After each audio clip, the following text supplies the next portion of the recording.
Hello fam, welcome back to my YouTube channel. I hope ಎಲ್ಲರೂ ಚೆನ್ನಾಗಿದ್ದೀರಾ, ಚೆನ್ನಾಗಿರಿ. ನಾನಿವತ್ತು ಲಾಗ್ನ start ಮಾಡ್ತಾ ಇರೋದು ಕಾರ್ಕಳ ಬಸ್ ಸ್ಟಾಪಿಂದ. ಇವತ್ತಿಂದ ನಂದು ಮಂಗಳೂರು ಸೀರೀಸ್ ಸ್ಟಾರ್ಟ್ ಆಗುತ್ತೆ. ಚಿಕ್ಕಮಂಗ್ಳೂರು ಡಿಸ್ಟಿಕ್ ಮುಗಿಸ್ಕೊಂಡು ಬಂದಿದ್ದೀನಿ ಈಗಾಗಲೇ. ಅದರದ್ದು ವೀಡಿಯೋಸ್ ಎಲ್ಲ ಒಂದೊಂದಾಗೆ ಬರ್ತಾ ಇರುತ್ತೆ. ಇವತ್ತು ನಾನು ಮಂಗಳೂರು ಲಾಗ್ಸ್ನ ಸ್ಟಾರ್ಟ್ ಮಾಡ್ತಾ ಇರೋದು. ಫಸ್ಟು ಮೂಡುಬಿದ್ರೆಯಿಂದ ಬನ್ನಿ, ಮೂಡುಬಿದ್ರೆ ಹೋಗ್ಬಿಟ್ಟು ಸಿಗ್ತೀನಿ. ಸೊ ಗಾಯ್ಸ್, ಇವಾಗ ನಾನು ಮೂಡುಬಿದ್ರಿನ ರೀಚ್ ಆಗಿದ್ದೀನಿ. ಇವಾಗ ಮೂಡುಬಿದ್ರೆಯಲ್ಲಿ ಎಲ್ಲಿ ಒಂದು 500-600 ಮೀಟ್ರ್ ಇದೆ ಅಷ್ಟೇ. 1000 ಕಂಬದ ಬಸದಿ ಅಂತ ಹೇಳ್ಬಿಟ್ಟು ಪ್ಲೇಸ್ ಇವತ್ತು ನಾನು ಎಕ್ಸ್ಪ್ಲೋರ್ ಮಾಡೋದಕ್ಕೆ ಬಂದಿರೋದು. ಆ ಪ್ಲೇಸ್ನ ನೋಡೋಕ್ಕೆ ಬಂದಿದ್ದೀವಿ. ಇದು ರೋಡ್ ಬಂದುಬಿಟ್ಟು ಆ 1000 ಕಂಬದ ಬಸದಿ ಅನ್ನುವಂಥ ಪ್ಲೇಸ್ನ ಕನೆಕ್ಟ್ ಮಾಡುತ್ತೆ ಈ ರೋಡು. ಇಲ್ಲಿ ಮುಂದ್ಗಡೆ ಒಂದು ಬಸ್ ಸ್ಟಾಪ್ ಕಾಣ್ತಾ ಇದೆಯಲ್ಲ, ಆ ಗಾಡಿ ನಿಂತಿದೆಯಲ್ಲ, ಅದು ಬಂದುಬಿಟ್ಟು ಬಸ್ ಸ್ಟಾಪು. ನಾನು ಇಳ್ಕೊಂಡಿದ್ದು ಕಾರ್ಕಳದಿಂದ ಬಂದು ಅಲ್ಲೇ ಇಳ್ಕೋಬೇಕಾಗಿತ್ತು. ಸ್ವಲ್ಪ ಮುಂದೆ ಬಂದೆ, ಗೊತ್ತಾಗಲಿಲ್ಲ ನನಗೆ.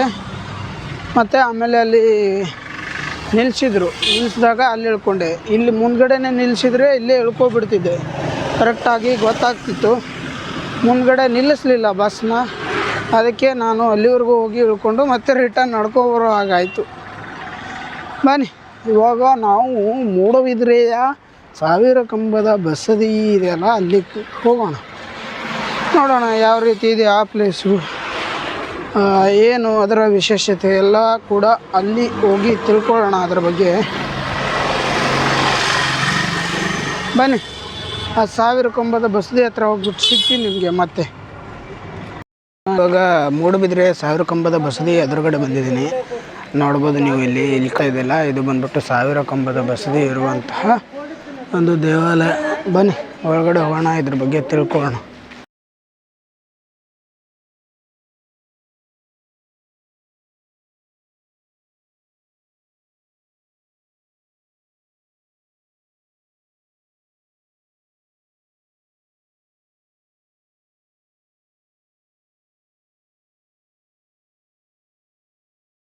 ಈ ಒಂದು ದೇವಾಲಯದ ನಿರ್ಮಾಣದ ಹೊಣೆಯನ್ನು ಅರಸರು, ಜೈನ ಭಟ್ಟಾರಕರು, ವ್ಯಾಪಾರಿಗಳು ಮತ್ತು ಊರಿನ ಸಾಮಾನ್ಯ ಜನರು ಎಲ್ಲರೂ ಕೂಡ ಸೇರಿಬಿಟ್ಟು ಈ ಒಂದು ದೇವಾಲಯವನ್ನು ನಿರ್ಮಾಣ ಮಾಡ್ತಾರೆ 1403ರಲ್ಲಿ.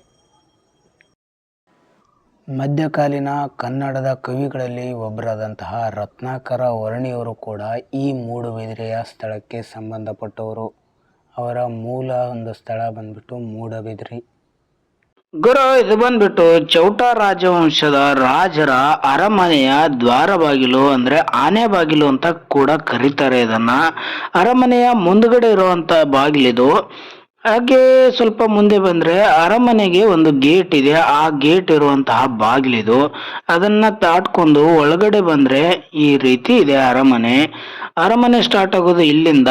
ಎಡಕ್ಕೆ ಮತ್ತೆ ಬಲಕ್ಕೆ ಚೌಟ ರಾಜವಂಶದ ರಾಜರ ಒಂದು ಆಳ್ವಿಕೆ ಮಾಡಿದಂತಹ ಒಂದು ಪಟ್ಟಿನ ಹಾಕಿದ್ದಾರೆ. ರಾಜವಂಶದ ರಾಜರುಗಳ ಹೆಸರನ್ನ ಪಟ್ಟಿ ಮಾಡಿ ಅಲ್ಲಿ ಬರೆಯಲಾಗಿದೆ.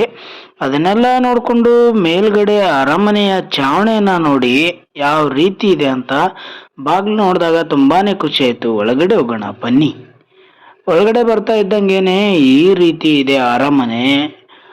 ಪಕ್ಕದಲ್ಲಿ ಇರುವಂತಹ ಗೋಡೆಗಳು, ಮೇಲ್ಗಡೆ ಇರುವಂತಹ ಚಾವಣಿಗಳು ನೋಡಿದಾಗ ಒಂದಕ್ಕೊಂದು ಸಂಬಂಧನೇ ಇಲ್ವಲ್ಲ ಗುರು ಅಂತ ಅನ್ಸುತ್ತೆ. ಪರವಾಗಿಲ್ಲ, ಗೋಡೆಗಳನ್ನ ರೀಕನ್ಸ್ಟ್ರಕ್ಟ್ ಮಾಡಿರಬಹುದು, ಚಾವಣಿಗಳು ಮೊದಲಿನ ಚಾವಣಿಗಳೇ ಆಗಿರಬಹುದು. ಇದು ನೋಡಿ, ಒಳಗಡೆ ರಾಜ ಮಹಾರಾಜರ ಕಾಲದಲ್ಲಿ ಬಳಸ್ತಾ ಇದ್ದಂತಹ ಕೆಲವೊಂದಿಷ್ಟು ವಸ್ತುಗಳನ್ನು ಇಡಲಾಗಿದೆ. ಹಾಗೆ ಅದನ್ನೆಲ್ಲ ನೋಡ್ಕೊಂಡು ಸ್ವಲ್ಪ ಮುಂದ್ಗಡೆ ಬಂದ್ರೆ ಹಳೇ ಕಾಲದ ಬಾಗಿಲು. ಇದ್ಯಾವುದಪ್ಪ, 2 ಅಂತಸ್ತರ ಮೇಲ್ಗಡೆ ಹೋಗೋದಿಕ್ಕೆ ಇದೇನೋ ಅಂತ ಅನ್ಸುತ್ತೆ. ಹಾಗೆ ಅದನ್ನ ನೋಡ್ಕೊಂಡು ಸೈಡ್ ರೂಮ್ಸ್ ಗಳನ್ನ ನೋಡ್ತಾ ಮುಂದೆ ಹೋಗ್ತಾ ಇದ್ದೀನಿ. ಇವಾಗ ನೋಡಿ, ಇಲ್ಲಿ ಹಳೇ ಕಾಲದ ಒಂದಷ್ಟು ಕಟ್ಟಿಗೆಯಿಂದ ಮಾಡಿದಂತಹ ಕಂಬಗಳು ಮತ್ತೆ ಮೇಲ್ಚಾವಣಿ ಕಾಣಕ್ಕೆ ಸಿಗುತ್ತೆ. ಇದನ್ನ ನೋಡ್ಕೊಂಡು ಹಾಗೇ ಸ್ವಲ್ಪ ಮುಂದೆ ಬಂದ್ರೆ ಕಂಬದ ಮೇಲೆ ಏನೋ ವಿಗ್ರಹದ ರೀತಿ ಕೆತ್ತನೆ ಮಾಡಿದ್ದಾರೆ. ಇದನ್ನ ನೋಡ್ಕೊಂಡ್ವಿ. ಮತ್ತೆ ಮುಂದೆ ಹೋಗೋದಾದ್ರೆ ನೋಡಿ, ಇಲ್ಲಿ ಹಳೇ ಕಾಲದ ಒಂದು ಸ್ಟೋರೇಜ್ ಇದೆ, ಕಟ್ಟಿಗೆಯ ಸ್ಟೋರೇಜ್ ಅದು. ಅಲ್ಲಿ ಮೇಲ್ಗಡೆ ಒಂದು ಫ್ಲೋರ್ ಹೋಗ್ತಿತ್ತಲ್ಲ, ಅದನ್ನ ನೋಡ್ಬೇಕು ಅಂತ ಅನಿಸ್ತಾ ಇದೆ. ಅಲ್ಲಿಗೆ ಹೋಗೋಣ ಈಗ, ನೋಡೋಣ ಮೇಲ್ಗಡೆ ಫ್ಲೋರ್ ಅಲ್ಲಿ ಏನಿದೆ ಅಂತ. ನೋಡಿ ಗುರು, ಮೇಲ್ಗಡೆ ಹೋಗ್ತಾ ಇದ್ದೀನಿ. ಇಲ್ಲೊಂದು ಬೇರೆ ರೂಮ್ ಇದೆಯಾ ಸಪ್ರೇಟು? ಗೊತ್ತಾಗ್ತಿಲ್ವಲ್ಲ. ಅಯ್ಯೋ, ಇದು ನೋಡಿ ಗುರು, ಇದೇನು ಸ್ಟೋರೇಜ್ನ ಮೇಲ್ಗಡೆ ಓಪನ್ ಆಗಿಬಿಟ್ಟಿದ್ದಾರೆ. ಅದಕ್ಕೆ ಹೋಗೋದಕ್ಕೆ ಅಪ್ಸ್ಟೇರ್ಸು. ಅಪ್ಸ್ಟೇರ್ಸ್ನ ಆ ಕಾಲದಲ್ಲಿ ಮೇಲ್ಗಡೆ ಒಂದು ಫ್ಲೋರ್ ಇರೋದಕ್ಕಾಗಿ ಮಾಡಿರ್ಬೋದು ಅಂತ ನನ್ನ ಅನಿಸಿಕೆ. ಅದನ್ನು ದಾಟ್ಕೊಂಡು ಇವಾಗ ಈ ಕಡೆ ಬಂದಿದ್ದೀನಿ. ಕಂಬಗಳ ಮೇಲೆ ಬಿಡಿಸಿದಂತಹ ಕೆಲವೊಂದಿಷ್ಟು ದೇವರ ಮೂರ್ತಿಗಳನ್ನು ನೋಡಬೇಕು ಅಂತ ಅನ್ನಿಸ್ತು. ಸ್ವಲ್ಪ ಕ್ಲೋಸ್ ಆಗಿ ನೋಡೋಣ ಅಂತ ಮೇಲ್ಗಡೆ ಬಂದಿದ್ದೀನಿ. ಪ್ರತಿಯೊಂದು ಕಂಬದ ಮೇಲೂ ಕೂಡ ಬಿಡಿಸಿದ್ದಾರೆ. ಕೆಲವೊಂದು ಕಂಬಗಳ ಮೇಲೆ ಗಣಪತಿಯ ವಿಗ್ರಹ ಇದ್ರೆ, ಕೆಲವೊಂದು ಕಂಬಗಳ ಮೇಲೆ ಜೈನ ದೇವತೆಗಳ ವಿಗ್ರಹಗಳಿದೆ.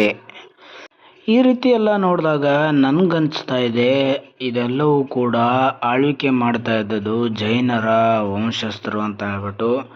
ಚೌಟ ರಾಜವಂಶದ ರಾಜರು ಎಲ್ಲವನ್ನ ಕೂಡ ಅನುಸರಿಸ್ತಾ ಇದ್ದಿದ್ದು ಜೈನ ಪದ್ಧತಿಗಳನ್ನು ಮತ್ತು ಹಿಂದೂ ಪದ್ಧತಿಗಳ ಎರಡೂ ಪದ್ಧತಿಗಳನ್ನು ಅನುಸರಿಸ್ತಾ ಇದ್ದರು.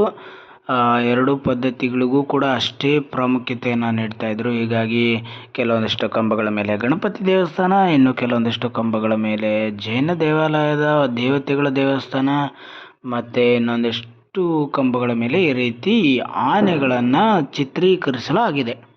ಹಾಗೆ ನೋಡಿಕೊಂಡು ಈ ಕಂಬದ ಮೇಲೆ ನೋಡೋಣ ಅಂತ ಬಂದರೆ, ಈ ಕಂಬದಲ್ಲಿರುವಂಥ ಕೆಲವೊಂದಿಷ್ಟು ಕಲಾಕೃತಿಗಳು ಗೊತ್ತೇ ಆಗ್ತಾ ಇಲ್ಲ ನನಗಂತೂ. ಹಾಗೆ ನೋಡಿ, ಇದು ಬಂದ್ಬಿಟ್ಟು ಕೊನೆಯ ಕಂಬ. ಈ ರೀತಿ ಚಿತ್ರೀಕರಣವನ್ನು ಕೆತ್ತನೆ ಮಾಡಿರೋದು. ಇಲ್ಲೊಂದು ಯಾವುದೋ ದೇವರಿದೆ, 10 ತಲೆದು. ರಾವಣನ ಏನೋ ಗೊತ್ತಾಗ್ತಾ ಇಲ್ಲ ಗುರು ನನಗಂತೂ.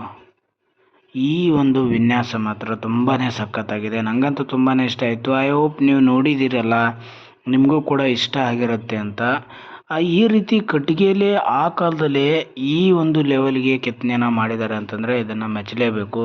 ಮೇಲ್ಗಡೆ ಛಾವಣಿ ನೋಡಿ, ಅದು ಇನ್ನೂ ಸಖತ್ತಾಗಿದೆ. ಅದನ್ನು ನೋಡ್ತಾ ಇದ್ದರೆ ನೋಡೋದಕ್ಕೆ ಕಣ್ಣೇ ಸಾಲೋದಿಲ್ಲ. ಇದೇ ರೀತಿ ಮತ್ತೆ ನಾಳಿನ ಲಾಗಲ್ಲಿ ಸಿಗ್ತೀನಿ. ಬಾಯ್.